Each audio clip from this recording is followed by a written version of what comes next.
Hello, I'm Ronnie Eldridge. The Museum of the City of New York asked me to moderate a panel discussion called In the Halls of Power, Women and the Future of New York Politics. Of course, I love the topic and was so pleased to share the stage with some of New York's most passionate, hardworking women who've dedicated their careers to public service. They were City Council Speaker Melissa Mark-Viverito, Public Advocate Letitia James, former City Council Speaker Christine Quinn, and Carol Bellamy, President of the City Council many years ago. So my first question is, when you first ran for office, and everybody here ran for another office other than the ones that they were first in, what started you? What gave you the idea to run for office? And who was supporting you, and why did you do it? So good evening to everybody. You know, and I think you hear a lot as women that you have to be asked to run, in a way, in order to encourage women to even consider this as a profession or a career, and that happened with me as well. I was also the first Puerto Rican, the first Latina to be elected to represent this district, which is, this museum is in my district. But it was really a mentor that approached me and said, I see potential in you, there's leadership vacuum in this community, and you should really think about running. And that's when really my eyes got open to the possibility of not only being an agitator on the outside, as an activist I was, but also looking to be able to represent and have a voice for my community within the halls of government. So it really was women stepping up, mentoring me, that said, I want you to consider running, and that's ultimately what it was. Was it a woman who encouraged you? Yes, it was a woman. Naturally. It was a mentor. I mean, my reality is a little, I'm born and raised in Puerto Rico, and I was in Puerto Rico until I was 18 years old. So I came to New York City and really had to find, my way and understand the scene and understand politics and make connections and meet mentors and, kind of guide my way. And that's what ultimately led me to this neighborhood, and ultimately what led a mentor to ask me to run for office, and I did. Letitia? So first, Ronnie, thank you for inviting me to this distinguished panel. I feel out of place. I do. Give us a break. No. No, I do. Why? Because I don't think about the first. It means nothing to me. Because it's nothing more than a historical footnote. Because I know a lot of firsts who have done nothing with their positions. And so that means nothing. It's good for introductions. It's good for introductions, and it's good for, it's good. It's a good bridge. It's good. But you see, I stand on the shoulders of C. Virginia Fields. I stand on the shoulders of Shirley Chisholm. I stand on the shoulders of Mary Pinkett. So the district, the city council district that I ran in was formerly held by the late Mary Pinkett, who was the first African-American woman in the city council. So the district that I represent, there's a lot of first. Shirley Chisholm, Mary Pinkett. So first means nothing to me. For me, it's really about what you can produce and what you can do. And so I ran, for public advocate because because there was not much else to do. So. No, but also you're probably the first woman and probably first person maybe to win outside of the Democratic or Republican ticket, right? Yeah. That too. I ran. Right. Running. Thank you for reminding me. Right. You ran. That's right. You ran for the city council as an insurgent against an incumbent. No, he wasn't an incumbent. I ran because James Davis had been assassinated in City Hall. You ran the first time and you didn't win. The first time I ran and I lost. Right. I lost by 100 votes. No, really? Yeah, it was very close. It was 100 votes, but I don't want to. But anyway, there was So and then someone put a note under my door, and I don't want to get spiritual, but someone put a note under my door after James Davis was assassinated and basically said the reason why you lost the first time is because a higher power wanted James to fulfill his dream before he died. Oh. And I don't know who put that note under my door, but to this day it sticks with me. And I ran, and I think, to be honest with you, it was his brother who was running on the Democratic line, and his brother was so special, anybody could have won. She puts herself down all the time. What's wrong with her? So you had the example already set, is what you're saying. I had the example set. I had worked the district. I knew Central Brooklyn like the back of my hand. I worked for a number of elected officials. And more important than that is that I represented a countless number of children in the criminal justice system pro bono in Brooklyn. Yeah. You were a legal aid attorney and also an assistant attorney general for Brooklyn.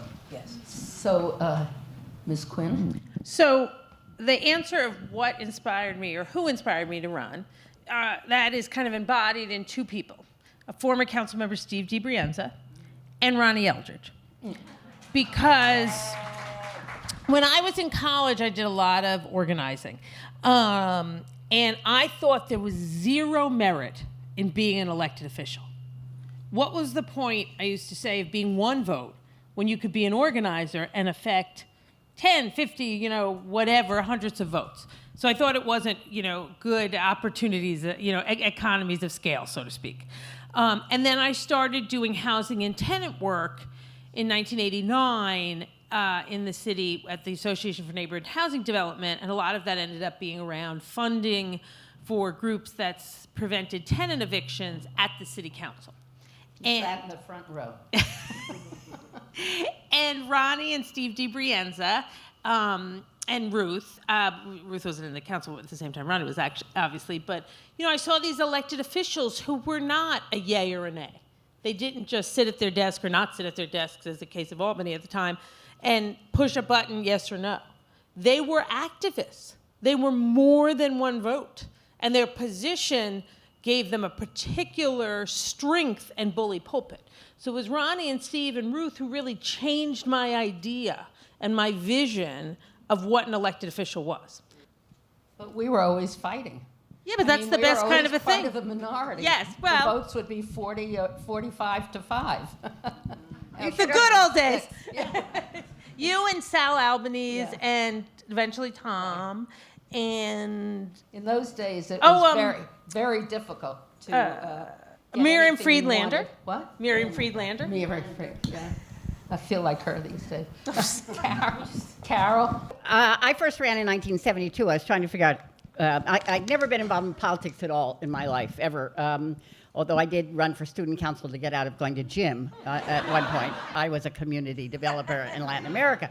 But I really loved it, and I was saying this when we were talking back there. So I thought I'd like to keep doing that kind of work after Peace Corps was over. And how do you get to do that kind of work? I guess you have to be a lawyer. So I went to law school. I won't go into all of that. Ended up going to a big Wall Street law firm. I was a reformer in Brooklyn. West Brooklyn Independent Democrats, the club, WBID. I recently saw a bumper sticker or something. My mother thought it was a radio station, but I ran for president and I got elected because I was the least disliked. It was typical Democratic reformers. I won my first election by 323 votes out of 330,000. And she served the district in the state senate. Yes. Right. Along with a colleague, Karen Burstein, who we Yes, should just talk one about. other thing. So I thought, I am the another first reformer. ever woman in the New York State Senate. I was so excited about this. Then I woke up the next day and found out two others had been elected. It was so discouraging. But you were defeated the first time around. Yeah, I ran In in a 2003 against the incumbent at the time, Phil Reed. Yeah. And then I ran in 2005 when it was an open seat and won that one, yeah. So what did it feel like? And two of you ran at the end, I'm not saying at the end of your careers, but at the end of serving and lost. You ran very big campaigns. What was it that after you lost the first round, you went on and ran?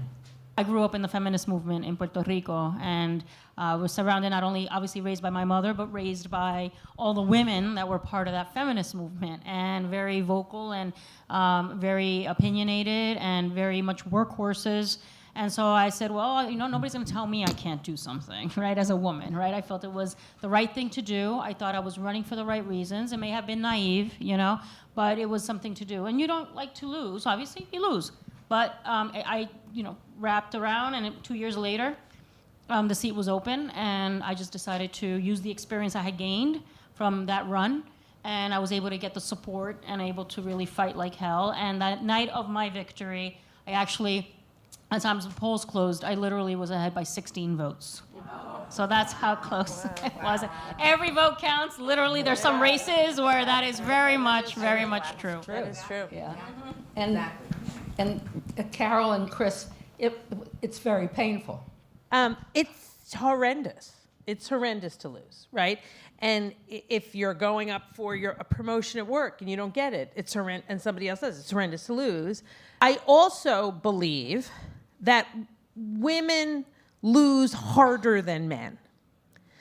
And I experienced this, and I've heard this from other women. You've even heard Secretary Clinton talk about this. You know, it's a personal loss, right? But I was dogged. And I'll honestly tell you the truth, I still am sometimes, by the people who worked with and for me who were not going to get the next opportunity in their career in a mayor's office, and what impact that would have on them and their family. And no matter how many times somebody tells you, you didn't put a gun to their head to support you, and you're not in charge of their career, it eats away at you. And I'm not saying a man wouldn't have some concern or thought of that kind of thing with his staff, but I just think it is much more profound when you're a woman. I also think when you're running, and this could be a woman, it could be LGBT, it could be a person of color, disabled, you know, immigrant, name the group that is the first in the equation, it feels worse. Because you feel somehow you let that entire community down by not breaking that barrier. Now, I'm Irish, so if there's a way to go like deeper and darker and, you know, I will. My wife says my default face is Angela's ashes. So I want to be clear on all of that. For me, what helped turn the corner was about a year after the loss, I got a fellowship at the Kennedy School. And it's at Kennedy School, obviously at Harvard, but the student body is much more diverse than one might think. And I mentored 6 students when I was there and met with a lot of other students and student groups, et cetera. And what these young people had done, in many cases against tremendous odds, there was a gender questioning man I was mentoring, and he, for 6 weeks, dressed as a woman in the winter in Boston, and then wrote about it. It got put in TimeMagazine.com and NewYorkTimes.com about what that was like even in Boston. So I was really struck there by it didn't matter your age, your position, or the title. The work was what mattered. And that as long as you were able to keep the work going, you'd be okay. That it was all about service, not about title. And I was so blown away by these young people. And then that's what really got me more focused to be back in the game of work and service.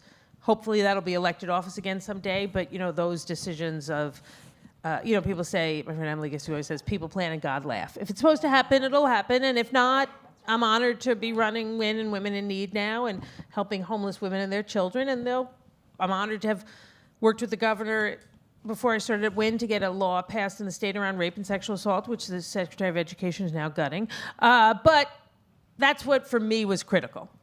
3/4 of what you just talked about were people that you got to engage with in the course of your campaign, the people you were concerned about because they didn't get to go on to do some things.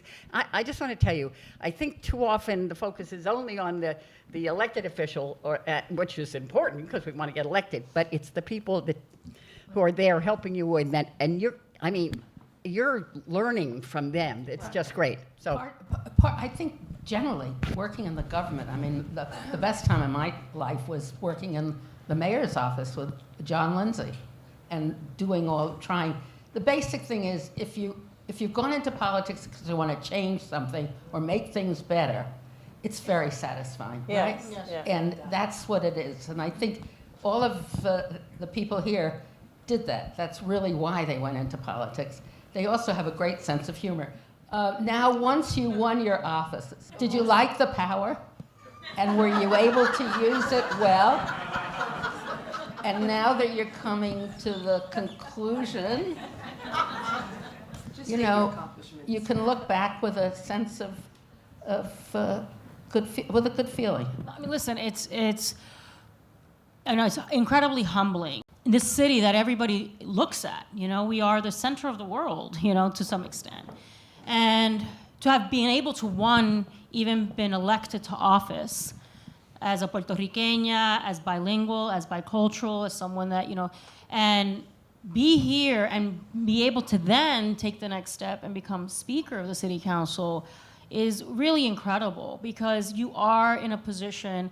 It's not just of power, and that to me is not really it. It's about being able to benefit and to be able to be a voice to communities that have been disenfranchised, to sectors of our society that have been disregarded, and trying to create a greater balance in terms of what, who we're serving, that it's not about catering to the 1% or to the moneyed interests, that you want to give a voice to those that have not been asked, what do you think or what would you like and how can government serve you? And so it has been incredible. We have a great city council. I've been proud to lead it in a very collaborative manner with my colleagues, and I'm proud of the legacy I leave. And I'm, transitioning into civic life, and very happy with what I believe has been my footprint, and the little grain of sand that I've been able to contribute. And when we talk about criminal justice reform, when we talk about the work regarding immigration and our immigrant communities, of being a validating and embracing city, I've contributed to that, and I can leave very proud of that work, and very humbling to walk in the streets of New York City and how many times I get stopped, particularly by undocumented immigrants, that thank me for being a voice for them. It gets to be very emotional, right? And a time right now when my island is in such need, and it's very painful, and it's been very draining for me. My mother continues to live on the island. To be able to use my platform to amplify the voice of residents, US citizens, who have been disregarded, is really powerful. So it's been an incredible opportunity. I'm really grateful for it, and I believe that, and I'm proud of the work that I've contributed to this city. I just want to say one thing. They always say that women are very uncomfortable with the concept of power. I don't usually use the term, but I think that and even though you deny the power, I think that you were in a position to do what you wanted to do, and that, I think, is power, right? Okay. Yeah. Letitia. And something tells me we're not finished with you yet. We're not finished with who? Oh, I agree. So like Melissa, I come from humble beginnings. And like Melissa, oftentimes when we step into rooms, the rooms are not representative of our democracy and of the diversity of the city of New York.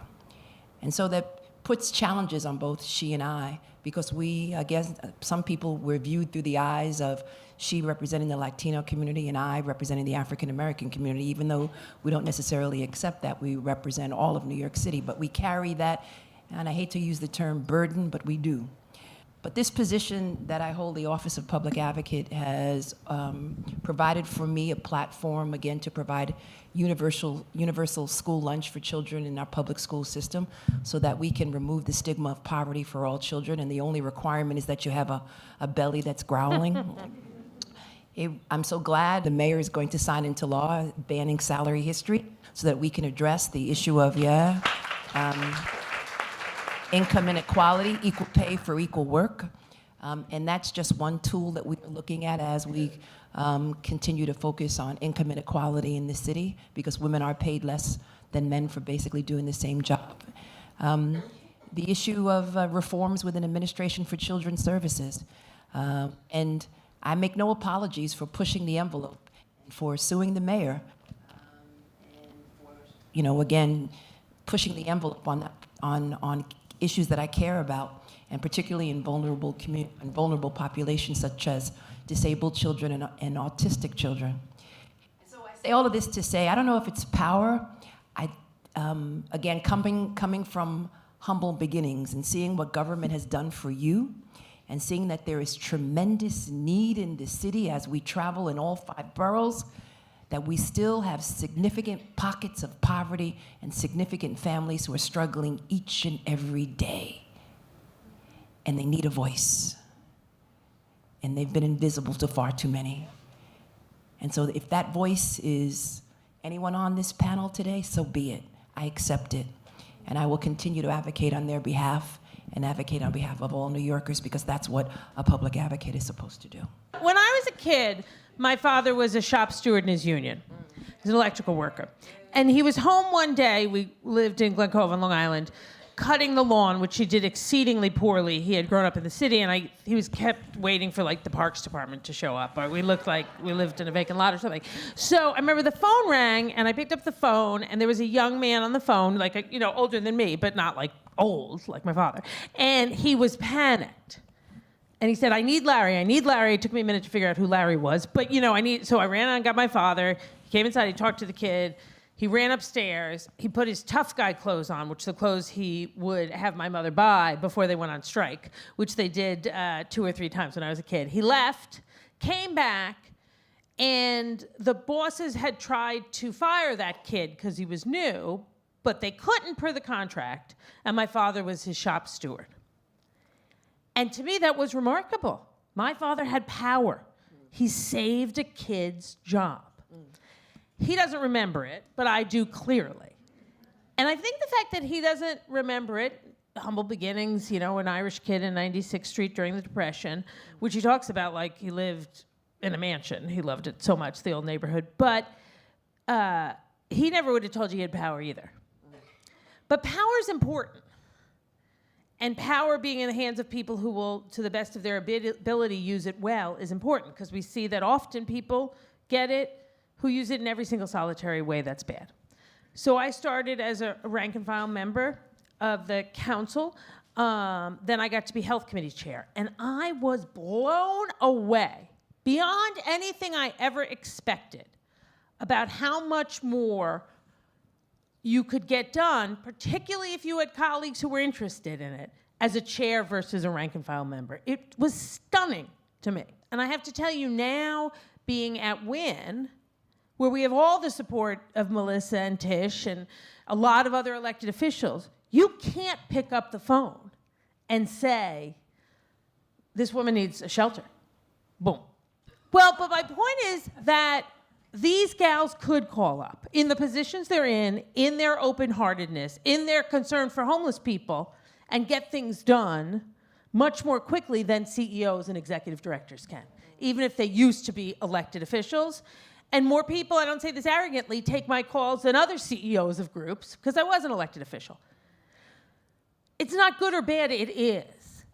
And all of us, as hard as it is, who are women or representatives of historically unrepresented communities, need to work on being more comfortable with that.